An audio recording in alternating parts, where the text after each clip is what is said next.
اعوذ باللہ من الشیطان الرجیم بسم اللہ الرحمن الرحیم الحمد للہ رب العالمین والصلاة والسلام علی سید الانبیاء والمرسلین وخاتم النبیین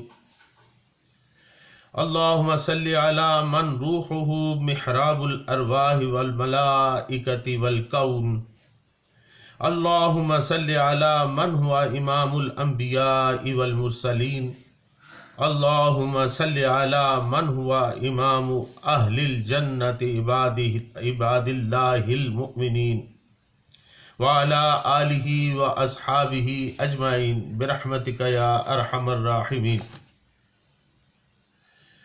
معزز ناظرین، السلام علیکم ورحمۃ اللہ وبرکاتہ۔ جاذب پبلیکیشنز میں خوش آمدید۔ میں محمد سعید جاذب آپ کی خدمت میں حاضر ہوں۔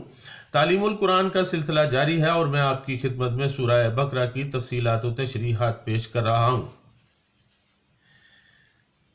ناظرین، آگے بڑھنے سے پہلے آپ سے گزارش ہے کہ اس چینل کو سبسکرائب کر لیجئے تاکہ میرے بیانات آپ تک براہ راست پہنچ پائیں، اور اس کو لائک اور شیئر بھی ضرور کیجئے تاکہ اور لوگوں تک بھی اللہ اور اللہ کے رسول کا پیغام پہنچ سکے۔ آج کی نشست میں سورہ بقرہ کی آیت نمبر 188 شامل ہے۔ یہاں اللہ تعالیٰ نے ارشاد فرمایا وَلَا تَأْكُلُوا أَمْوَالَكُمْ بَيْنَكُمْ بِالْبَاطِلِ وَتُدْلُوا بِهَا إِلَى الْحُكَّامِ لِتَأْكُلُوا فَرِيقًا مِّنْ أَمْوَالِ النَّاسِ بِالْإِثْمِ وَأَنْتُمْ تَعْلَمُونَ۔ اور نہ کھاؤ ایک دوسرے کا مال آپس میں ناجائز طریقہ سے، اور نہ رسائی حاصل کرو اس مال سے رشوت دے کر حاکموں تک، تاکہ یوں کھاؤ کچھ حصہ لوگوں کے مال کا ظلم سے، حالانکہ تم جانتے ہو کہ اللہ تعالیٰ نے اسے حرام کیا ہے۔ ناظرین، ناحق مال کھانے کی یہاں پر مذمت کی گئی ہے۔ یہاں اسلامی معاشیات کا ایک اور قاعدہ بیان کیا گیا ہے، وَلَا تَأْكُلُوا أَمْوَالَكُمْ بَيْنَكُمْ بِالْبَاطِلِ، اور نہ کھاؤ ایک دوسرے کا مال آپس میں ناجائز طریقہ سے، یعنی ناجائز طریقہ سے لوگوں کے مال نہ کھاؤ۔ علامہ قرطبی رحمۃ اللہ علیہ فرماتے ہیں من اخذ مالا غیرہ لا علی وجہہ اذن الشرع فقد اکل بالباطل۔ وہ شخص جس نے ایسے طریقے سے مال حاصل کیا جس کی شریعت نے اجازت نہیں دی تو اس نے باطل طریقہ سے مال کھایا۔ فَيَدْخُلُ فِيهِ الْقُمَارُ وَالْخَدَاعُ وَالْغُصُوبُ وَالْجَحْدُ الْحُقُوقِ وَمَا لَا تَطَيَّبُ بِهِ نَفْسَ مَالِكَ۔ اس میں جوا، دھوکہ دہی، زبردستی چھین لینا، کسی کے حقوق کا انکار، اور وہ مال جسے اس کے مالک نے خوشی سے نہیں دیا، سب اکل باطل میں شامل ہے۔ علامہ قرطبی رحمۃ اللہ علیہ نے یہ تصریح بھی کی ہے کہ اگر کوئی شخص رشوت دے کر یا جھوٹی قسم کھا کر یا جھوٹی گواہیاں دلوا کر اپنے حق میں فیصلہ کرا لے تو قاضی کا فیصلہ حلال کو حرام نہیں کر سکتا۔ فالحرام لا یصیر حلالا بقضاء القاضی۔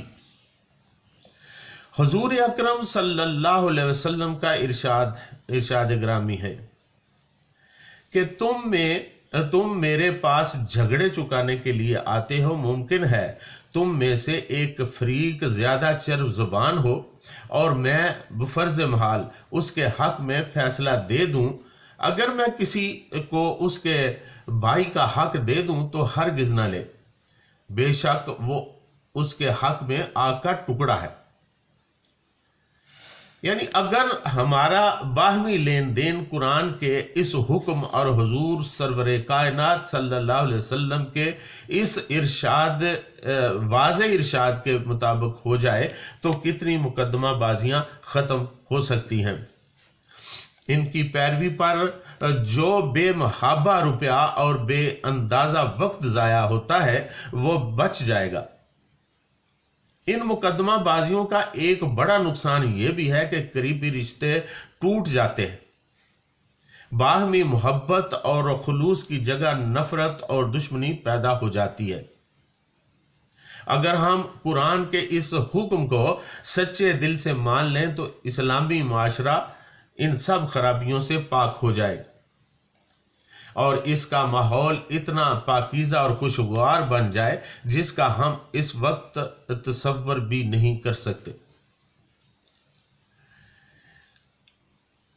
وَتُدْلُوا بِهَا إِلَى الْحُكَامِ لِتَأْكُلُوا فَرِيقًا مِّنْ أَمْوَالِ النَّاسِ بِالْإِثْمِ وَأَنْتُمْ تَعْلَمُونَ، اور حکام تک رسائی حاصل کرو اس مال سے رشوت دے کر تاکہ یوں کھاؤ کچھ حصہ لوگوں کے مال میں سے ظلم کے ساتھ، حالانکہ تم جانتے ہو۔ یعنی دوسروں کے مال ناجائز طور پر کھانے کا یہ بھی ایک مروج اور مؤثر طریقہ تھا جو اب بھی ہے کہ حکام کو رشوت دے کر ان سے اپنے حق میں فیصلہ کرا لیا جائے۔ اس ناپاک طریقے کی ممانعت کو الگ ذکر فرمایا گیا ہے۔